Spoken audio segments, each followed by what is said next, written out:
अथ शिवमहिम्नस्तोत्रम्। श्रीगणेशाय नमः।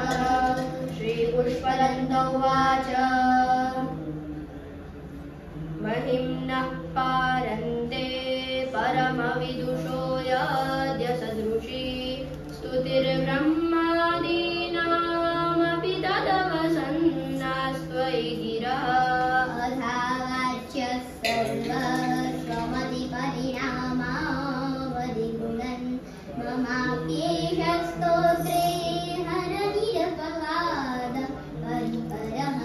अतीतः पन्थानं तव च महिमां मनसयोरतद्व्यावृत्यायं चकितमपि दत्ते श्रुतिरपि। सकस्य स्तोतव्यः कतिविधगुणः कस्य न विषयः।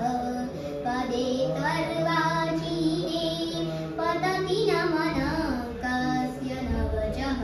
मधुस्फीता वाचा परममृतं निर्मितवत स्तव ब्रह्मं किं वा कपि सुरगुरोर्विस्मयपदम्। मम त्वेतां वाणीं गुणकथनपुण्येन भवतः पुनामीत्यर्थेऽस्मिन् पुरमथनबुद्धिर्व्यवसिता। तवैश्वर्यं यत्तज्जगदुदय रक्षा प्रलयकृत् त्रयीवस्तु यस्तं तिसृषु गुणभिन्नाषु तनुषु। अभव्यानामस्मिन् वरदरमणीयामरमणिं विहन्तुं व्याक्रोशिं विदधत इहैके जडयः। किमिह किङ्काय स खलु किमुपाय स्त्रिभुवनं किमादारो दाता सृजति किमुपादान इति च। अतर्कैश्वर्यै त्वयि अनवसरदुःखो हतर्यः। उदर्कोऽयं काञ्चिन्मुखरयति मोहाय जगदः। अजन्मानो लोका किमवयववन्तोऽपि जगतः मदिष्ठातारं किं भवितिरनादृत्य भवति। अनीशो वा कुर्यात् भुवनजननेकः परिकरो यतो मन्दास्त्वां प्रत्यमरवरसंक्षिप्रतैमे। त्रयी साङ्ख्यं योगः पशुपतिमतं वैष्णवमिति प्रभिन्ने प्रस्थाने परमिदमदपथ्यमिति च। रुचीनां वैचित्र्याद्रुजकुटिलनानापथजुषां नृणामेको गम्यस्त्वमसि वयसामर्णवैः। महोक्षः खट्वाङ्गं परशुरजिनं भस्मफणिनः कपालं चेति तव वरदतन्त्रोपकरणम्। सुरास्तां तां वृद्धिं ददति तु भवद्रोहिता न हि स्वात्मारामं विषयमृगतृष्णां रमयति। ध्रुवं कश्चित् सर्वं सकलमपरस्त्वं ध्रुवमिदं परो द्रव्याद्रव्ये ददति तदति व्यस्तविषये। समस्तेऽप्येतस्मिन् पुरमथनतैर्विस्मितैव स्तुवञ्चिदुरे मित्रा न खलु ननु तृष्णां परता। तवैश्वर्यं यत्नाद्यदुपरि विरिञ्चिर्हरिरदः परिच्छेतुं यातावनलमनलस्कन्दवपुषः। ततो भक्तिश्रद्धा परगुरुवृणद्यां ईशयत् स्वयं दस्ते ताभ्यां तव किमनुवृत्तिर्न फलति। अयत्नादापत्य त्रिभुवनमवैरव्यधिकरं दशस्यो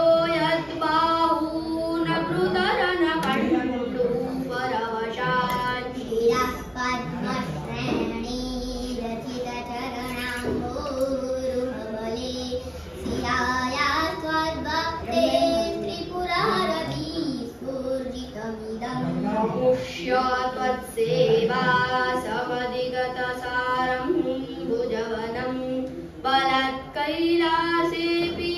त्वदधिवसतौ विक्रमयतः अलभ्या पाताले व्यलसचलिताङ्गूर्खशिरसि प्रतिष्ठा त्वय्यासि ध्रुवमुपचितो मुह्यति फलः यदुद्धिं सूत्राम्यो वरद परमुच्चैरपि सति मदश्चक्रे बाणः परिजनविधेयस्त्रिभुवनः न तच्चित्रं तस्मिन् वरिवसि चरणयोर्न कस्याप्युन्नत्यै भवति शिरसा स्वय्यवनति अकाण्डब्रह्माण्ड क्षयचकितदेवासुरकृपा विधेयस्यासिद्ध्यस्त्रिनयनविषं संरतवत सकलनाशकण्ठे तव न कुरुते न श्रियमहो विकारोऽपि श्लाघ्यो भुवनभयभङ्गव्यसनिनः असिद्धार्थानैव क्वचिदपि सदेवासुरनरे निवर्तन्ते नित्यं जगति जैनो यस्य विशिखा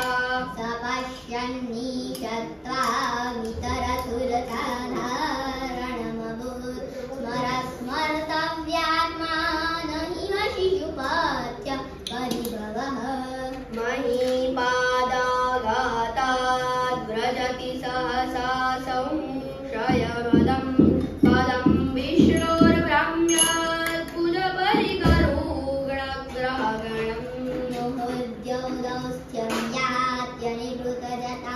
मोहोद्यौदौस्त्यव्यात्यनिवृतजटाटाडिततटा जगद्रक्षायै त्वं नटसि न ध्रुवामैव वियुता यद्व्यापी तारागणगुणितफेणोद्गमरुचिः प्रवाहो वारव्यः पृजतलगुरुष्टशिरसिते जगद्वीपाकारं जलधिवलयन्तेन कृतमी यनेनैवोन्नेयं श्रुतमहिमदीयं तव वपुः रथक्षोणीयन्ता शतकृतिरवृन्द्रो रथनुरतो रथाङ्गे चन्द्रार्कौ रथचरणपाणिश्शरैः दिदक्षोस्ते शूलं त्रिपुरतृणमाणं वरविधेयै क्रीडन्त्यो न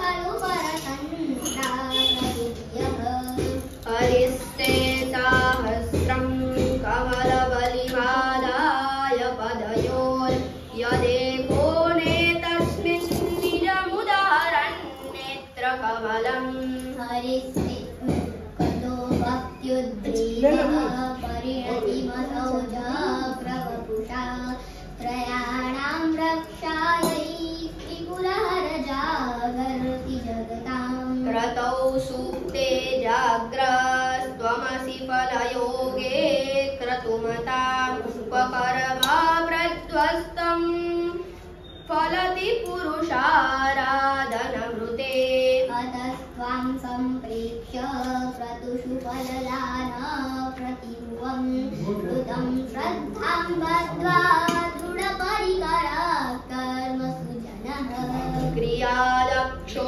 दक्षः क्रतुपतिरधीशस्तनुता क्षीणामर्त्वीर्यं शरणदसदस्या सुरगणा क्रतुभ्रंशस्त्वत्तः क्रतुफलविधानव्यसनिनो ध्रुवं कर्तुं श्रद्धा विदुरमविचाराय हिमखा प्रजानाथं नाथः प्रसवममिकं स्वां दुहितरं गतं रोहिद्भूताम्रिरमैषु वृष्यस्य वपुषा धनुष्पाणे जातं दिवमपि सपत्राकृतममुं रसन्तं देव्यापि त्यजति न मृगव्याधरभसः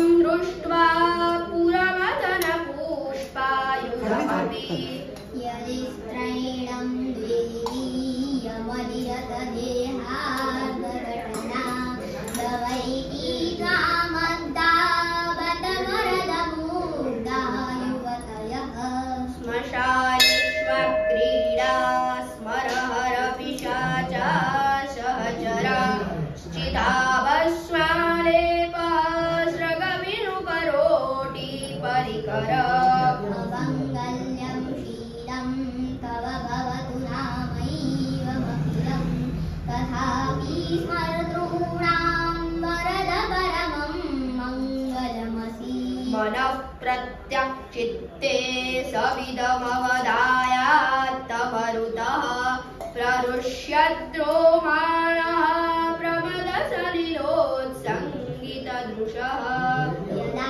यदाल्लोक्याह्लादं हृदैव निमज्जः कृतममुं रसन्तं देत्यापि त्यजति न मृगव्याधरवरः स्ववर्गस्त्वं सोमास्त्वमसि पवनस्त्वं हुतवः त्वमापस्त्वं व्योमा त्वमुदरणिरात्मा त्वमिति च परिच्छिन्नाभिवं त्वयि परिणताभिरतुर्यं न वेद्मास्तत्त्वं वयमिह तुयत्वं न भवसि त्रैतिस्त्रो वृत्तिस्त्रिभुवनमथोत्री न किसुरा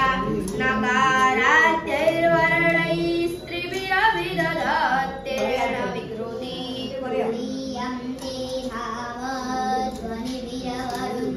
भावध्वनिभिरवरुन्धानमणुरी न समस्तं यस्त्वं पां शरणदगृणात्योमिति परम् भवशर्वो रुद्रः पशुपतिरथोग्रः सह महास्तथा विमेशाना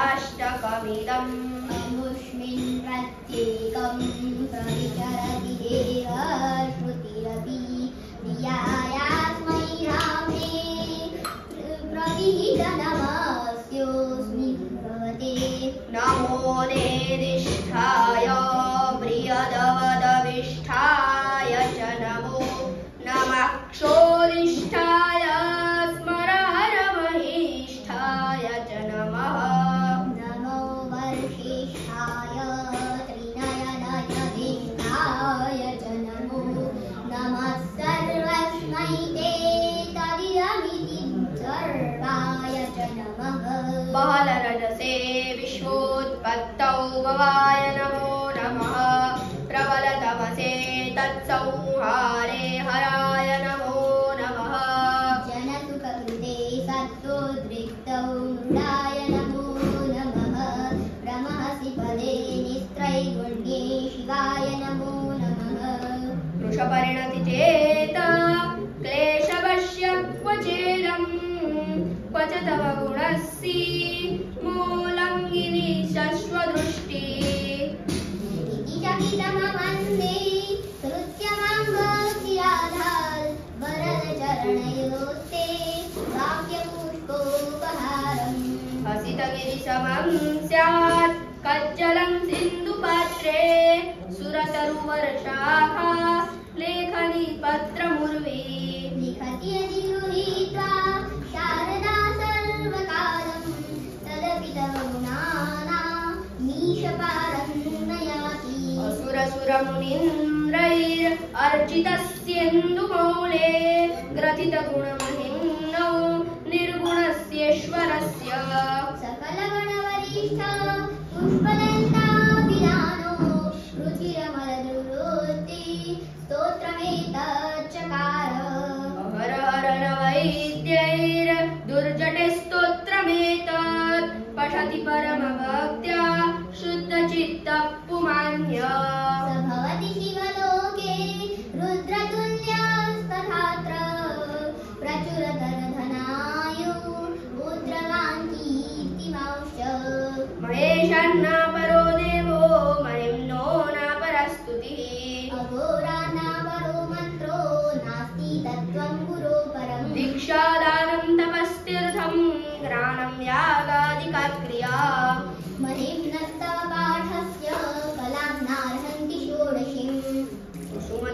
नामा सर्वगन्धर्वराजः शिशुशशिधरमौले देवदेवस्य दासः सगुरुनिजमहिम्नो भ्रष्टैवास्य रोषात् स्तवनमकाशी दिव्यदिव्यं महिम्नः सुरवरमुनिपूज्यं स्वर्गमोक्षैकहेतु पठति यदि मनुष्य त्रैञ्जलिर्नान्यचित्तः व्रजति शिवसमीपं किन्नरैस्तूयमानः स्तवनमिदममोघं पुष्पदन्तः प्रणीतम् श्रीपुष्पदन्तमुखपङ्कजनिर्गतेन स्तोत्रेण किल्बिषहरेण हरिप्रियेण कण्ठस्थितेन पठितेन समाहितेन सुप्रेणितो भगवती भूतपतिर्महेशः